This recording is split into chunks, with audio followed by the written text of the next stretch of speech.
Bienvenido de vuelta a Nuevo Fútbol. Hoy vamos a analizar lo que fue un partido muy entretenido, pero quizá también un nivel bastante bajo de fútbol.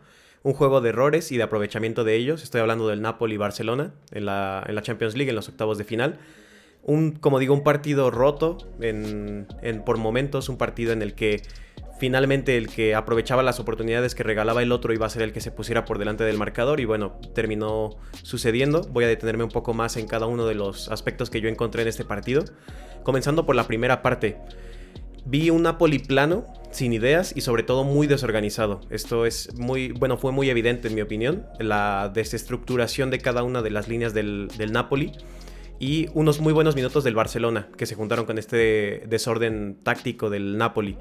Lo que se generaba, lo que terminaba, perdón, por parte del Barcelona en ganar muchos más duelos, terrestres y aéreos también, que era algo que yo me imaginaba que iba a tener un poco de problemas, sobre todo teniendo en cuenta la fisicalidad y la inteligencia también para afrontar muchos duelos que tienen algunos futbolistas del Napoli. Finalmente, como digo, el desorden y la falta de una estructura muy clara terminaba en que ganaran más fácil los duelos los jugadores del Barcelona.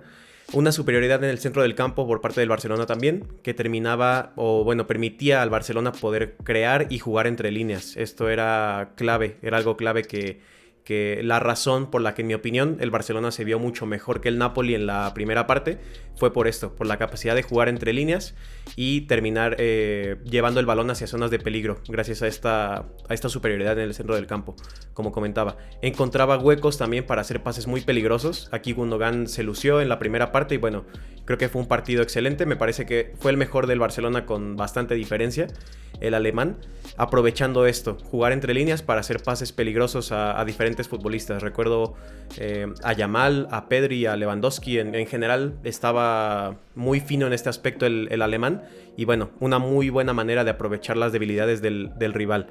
La poca concentración del Napoli también, que se llegaba a ver en la primera parte, contribuía a esto, a ser mucho más inferior en duelos y permitir al Barcelona jugar. Creo que muchos futbolistas del Napoli parecían estar fuera de posición constantemente en estos primeros 45 minutos. Parecía todo el tiempo que se pisaban los pies, que pisaban las zonas del otro futbolista compañero del Napoli. Y esto dejaba muchos más espacios para el Barcelona, que como digo estaba muy compacto, le permitía esto encontrar muy fácil a un pasador y presionar en conjunto. Y bueno, como digo, estaban los del Napoli muy desorganizados, llegaban a estar dos futbolistas en una misma zona muy pequeña, lo que pues obviamente termina en que las demás zonas del campo estén mucho peor cubiertas. Entonces creo que esto fue aprovechado muy bien por el Barcelona. Gundogan también dejó muy buenos movimientos, sobre todo en las primeras acciones hizo un desmarque muy inteligente que terminó en nada, pero pues como digo, fue muy, muy destacable, el mejor del partido, con diferencia y seguramente el mejor de la temporada de todo el Barcelona, el mejor futbolista de toda la temporada. El Napoli terminó en el campo del Barcelona, aunque sin mucho peligro. En los últimos minutos de la primera parte el Napoli encontraba centros, le era muy fácil centrar al área, aunque bueno, finalmente esto no terminó en ningún peligro prácticamente, ningún remate claro, al menos, del Napoli. Kvaratskhelia jugaba un poco con entrar al área de manera peligrosa. Osimhen, bueno, también se le buscaba bastante, pero finalmente la línea del Barcelona me parecía muy compacta, demasiado compacta para poder encontrar espacios hacia el área o poder recortar y pasar a un futbolista que estuviera muy bien posicionado. Creo que no hubo un peligro muy real y en general creo que fue una primera parte muy mala de los mediocampistas del Napoli. Como digo, todo lo que hizo mal el Napoli se magnificaba o se hacía mucho más grande debido a que el Barcelona estaba jugando bastante bien o encontraba esta cercanía clave para aprovechar esas falencias. Como digo, creo que fue un mal tiempo de estos futbolistas en el centro del campo. Me esperaba un mejor partido en ese aspecto. En la segunda parte lo vimos un poco mejor. Ahora me voy a ello, pero regalaban una infinidad de balones, de nuevo por la cercanía del Barcelona. Estaban muy dispersos o muy apretados, era un mal posicionamiento en conjunto. Y bueno, creo que se salvaron en el primer tiempo de no perder por al menos 2 goles, me imagino. Y en la segunda parte hubo una mejoría también, se tiene que destacar pues. En la segunda parte un Napoli mucho mejor posicionado puso las cosas complicadas para el Barcelona en muchos aspectos y en diferentes momentos del partido. Irónicamente, mientras estaba mejor posicionado el Napoli, mientras era un mejor partido colectivo del Napoli en la segunda parte, era cuando el Barcelona podría encontrar más fácil jugar entre líneas. Y así es como llega el gol. Encuentran a Pedri entre líneas, me parece que es Cancelo o De Jong, no recuerdo. Encuentran a Pedri entre líneas y Pedri logra suministrar un muy buen balón que rompe líneas a Lewandowski. Y bueno, Lewandowski crea separación de sus marcas de manera genial y define a la perfección. Es un remate perfecto, un golazo de Lewandowski. El pase es muy bueno, pero bueno, finalmente no era una ocasión tan clara. El que genera el gol, el que se lo inventa y lo crea es Lewandowski. Eso es una buena noticia para el Barcelona, también lo comentaré un poco más en mis conclusiones. Pero bueno, lo que decía, el Napoli jugando mejor fue cuando el Barcelona pudo hacerle una ocasión que terminó en gol, irónicamente. Sin embargo, esto evitaba que el Barcelona tuviera a sus mediocampistas cerca, esta mejoría táctica del Napoli.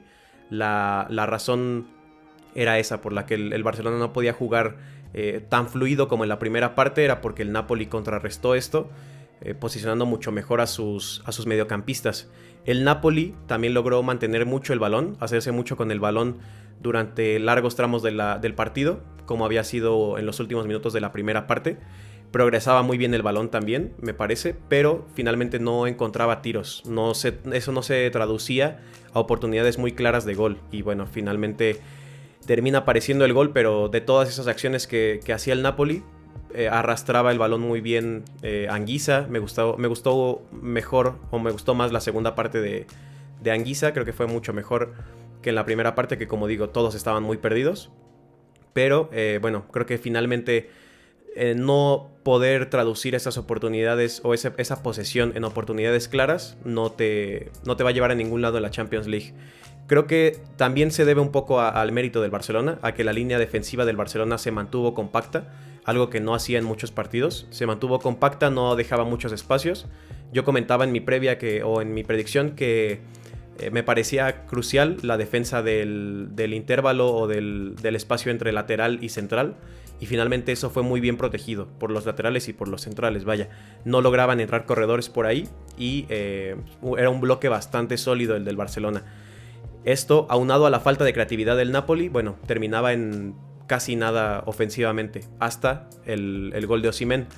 El gol de Osimhen me parece que es un muy buen movimiento suyo para lograr encaminarse hacia la portería, y también físicamente pues es una demostración de la superioridad que tiene contra la mayoría de los centrales. A Íñigo Martínez lo manipula como si fuera un niño. El duelo lo tiene absolutamente ganado Osimhen y como digo, lo va a tener ganado ante la mayoría de los centrales. Esa es una de sus mayores fortalezas. Y la definición pues también es algo en lo que es un 9 top. Entonces ahí está regalado entre comillas el gol cuando dejas a Osimhen en el 1 contra 1 y encima ante un central que no es Araujo, por ejemplo, que va bien por aire, pero pues no, físicamente no es de los mejores centrales del mundo. Creo que hubo una buena dinámica en ataque del Napoli en los últimos 15 minutos otra vez. De nuevo es una tendencia cómo cierra tan mal el Barcelona las partes de los partidos, pero en nada también. Creo que el 1-1 es un buen resultado para el Barcelona viéndolo fríamente, aunque viendo lo que se plasmó en el campo en la primera parte se queda muy corto, o no es algo que debería transmitir muy buenas sensaciones, y para el Napoli es todo lo contrario.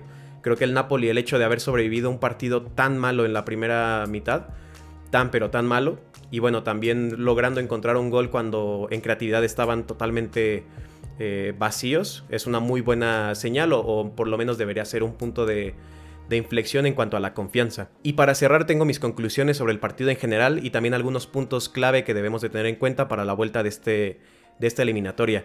La primera es que ha habido una mejoría clara en el Barcelona. En defensa se han visto más compactos, como comentaba anteriormente, y una concentración mucho más alta, que era lo que hacía que el bloque fuera impasable o los corredores no pudieran encontrar espacios tan fácilmente. Es una mejoría clara, sobre todo la parte de la concentración y bueno, el posicionamiento también. La confusión de las marcas no estaba tan presente en la línea defensiva, lo cual es un punto a favor del equipo. Debería ser algo positivo, un takeaway positivo de este partido. En cuanto a construcción, también hubo una mejoría cuando tenía los mediocampistas cerca del otro. Cuando Gundogan, De Jong y Pedri estaban cerca del otro. Christensen jugó como pivote, pero finalmente no era tan importante como los otros tres en la construcción, entonces lo dejó un poco fuera de aquí. Permitía recuperar de manera muy sencilla, como digo, la cercanía era vital para recuperar balones y obviamente también construir. Teniendo a jugadores, a compañeros más cerca de ti, es mucho más fácil siempre tener vías de pase disponibles. Entonces estos son cambios positivos que yo detecto en el Barcelona, pero obviamente también hay puntos negativos y creo que me parece que es bastante evidente en este punto que Xavi no puede adaptarse a los cambios del rival. No me refiero solo a los cambios de personal, es decir, a los futbolistas que salen y los que entran. Me refiero a los cambios de dinámica que se ven en todos los partidos. Es decir, cuando bajas a un futbolista para generar superioridad numérica en la salida. Un ejemplo de miles que hay. Este tipo de cambios tácticos que hacen los entrenadores, me parece que Xavi no puede detectarlos, por decirle de alguna forma, o resolverlos. Creo que Xavi tiene un planteamiento inicial que puede modificar ligeramente a través del partido, pero para hacer frente a los cambios que hace su rival no lo he visto. No lo he visto en prácticamente ningún partido grande y hoy fue una prueba más de ello. También el equipo demostró de nuevo síntomas de los colapsos que se han visto en prácticamente toda la temporada. Físicamente, anímicamente y tácticamente casi siempre son superados en las segundas partes. Físicamente por la preparación, la mala preparación física que tiene el equipo. Tácticamente por lo que comento, que Xavi no parece afrontar los cambios del rival como lo hacen los entrenadores de élite. Y anímicamente porque muchas veces se ve el partido perdido o simplemente el equipo juega a verlas pasar, como se dice. Se le da mucha facilidad al rival para encontrar acciones peligrosas. Como digo, todo tiene que ver, lo táctico, lo físico y lo anímico. Pero bueno, creo que el colapso o el bajón en las segundas partes no ha dejado de existir. Y es más, hasta podría estar incrementándose. También una nota positiva es el haber recuperado a un buen Robert Lewandowski, o al menos eso es lo que parece. Me parece que lleva 4 goles en sus últimos 5 partidos. Pero bueno, lo que hemos visto en el partido anterior y en este partido son acciones de Lewandowski de antes. Un Lewandowski autosuficiente, que se genera las acciones por sí mismo. Como decía, el pase de Pedri es muy bueno, pero el que encuentra la separación como un 9 de élite y el que define de una manera excelente es Lewandowski. Entonces esto te acerca mucho al gol y te pone en una mejor posición para ganar. Tener un futbolista que necesita muy poco para marcar la diferencia. Y en la Champions Lewandowski lo ha hecho. El necesitar muy poco de su equipo para llevarles o traerles de nuevo al partido. Esto es algo crucial. Ahora en cuanto al Napoli, como digo, me parece que en la primera parte fue un partido pésimo del Napoli. La segunda parte mejoró. Pero creo que en la vuelta llegará mucho mejor y será más difícil vencerles. Porque ya de por sí era difícil hacerlo peor que en el partido de hoy. Pero con una nueva dinámica que encuentre el nuevo entrenador, nuevas funciones, quizá nuevos roles en los futbolistas, que logre generar muchas más acciones en los partidos, lo que se puede llegar a conocer como automatismos. Simplemente que la dinámica del equipo sea una que fluya. Creo que va a ser más difícil que el equipo pierda en la vuelta. Entonces me mantendría un poco en mi predicción de que el Napoli terminará pasando esta eliminatoria. También llegará mejor Osimhen seguramente, porque hoy llegaba dudoso físicamente. No estuvo demasiado brillante, aunque tampoco me pareció que hizo un partido tan criticable como muchos decían, porque finalmente un 9 siempre se ve peor cuando el funcionamiento colectivo es peor. Entonces no creo que deberíamos atribuirle muchas cosas a Osimhen. Finalmente la que tuvo y que en esa también fue autosuficiente, como Lewandowski, buleando prácticamente a Íñigo Martínez, pues la clavó, la metió en la portería. Entonces, como digo, un partido no brillante, pero tampoco terrible, y llegará al segundo partido mucho mejor, con más tiempo en el campo. Ya ha vuelto del torneo de la Copa Africana. También, como digo, la dinámica del nuevo equipo, si funciona mejor el Napoli con el nuevo entrenador, funcionará mejor Osimhen también, y será algo que tendrá que mantener muy en cuenta el Barcelona, sobre todo porque creo que la mayor parte de las acciones buenas que hace el Barcelona o de los buenos tramos en los partidos que hace, muchas veces vienen de la motivación. Y si llegan a un partido en el que se pueden colapsar un poco más anímicamente viendo a un rival superior en su propia casa, podría ser otro descalabro y otra tragedia más en Europa. Entonces lo dejo aquí, este análisis del partido. Ahora me tocará ver el Inter Atlético de Madrid, que no pude ver ayer, y el Arsenal Porto, que también leo que hubo un poco de locura en ese partido, aunque también había sido un poco aburrido. Entonces toca ver esos partidos. Dejo aquí el video, suscríbete al canal si te gustó este video, puedes seguirme en mis redes sociales siempre como Nuevo Fútbol y nos vemos en el siguiente. Hasta luego.